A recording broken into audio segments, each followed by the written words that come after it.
right, so I wanted to introduce our next unit, which is short stories. And short stories are ranging somewhere from 1,000 to 10,000 words before they start turning into the novella or novelette idea. And if they're shorter, so if they're around 500 words, then they are actually called flash fiction. Short stories focus very much on specific details. They usually don't take place in more than a 24-hour period. Usually it's even shorter than that.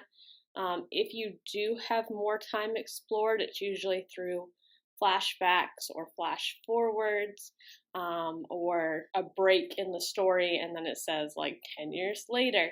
But it focuses in on very specific scenes.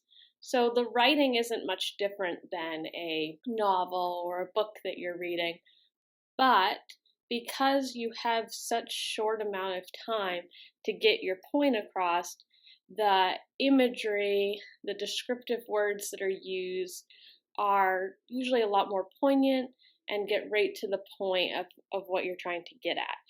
Often there are only 2 or so characters. You can obviously have more characters, but as far as central characters, with short stories, there's all sorts of ways that you can write them. You can focus primarily in dialogue, you can be in first person.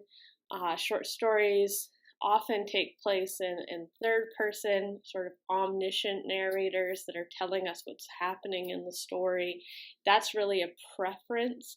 And it depends a lot on the genre in which you're reading. So that's the next thing I want to talk about is short story genres. We have fables or animal tales. These are tales that have some sort of moral, something that we're supposed to be getting out of it.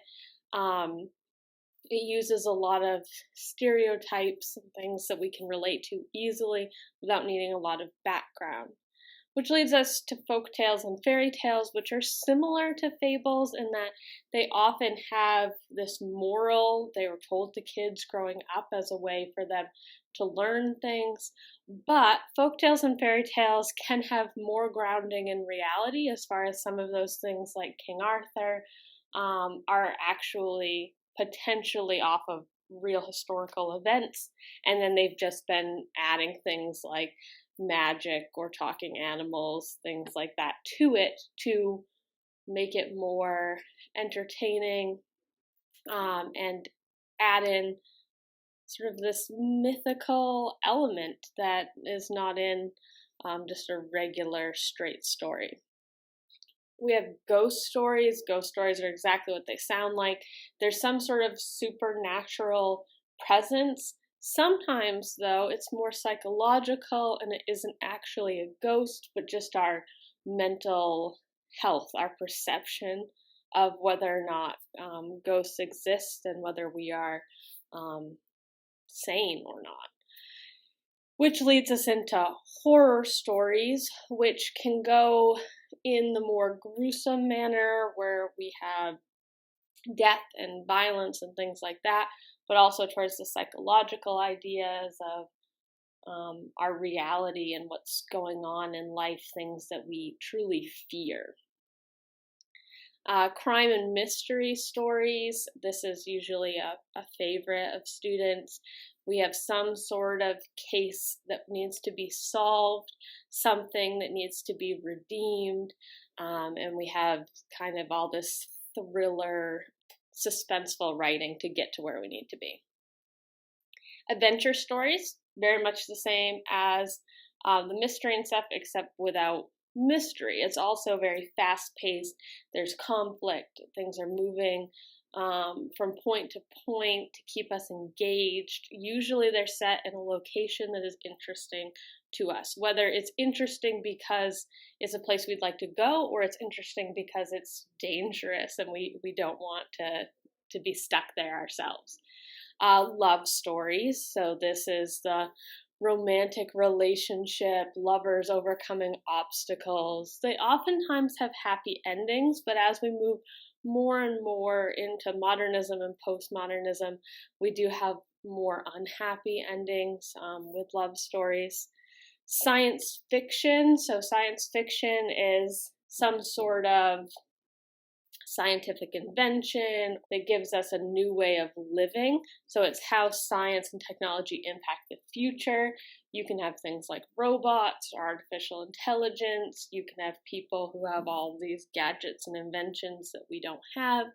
And those are things that it explores. Oftentimes, with both science fiction and with fairy tales, but the other direction of fictional world building, you can go into just creating all these new societies that we look at. So something like Lord of the Rings isn't technically science fiction because it's not science that got us there.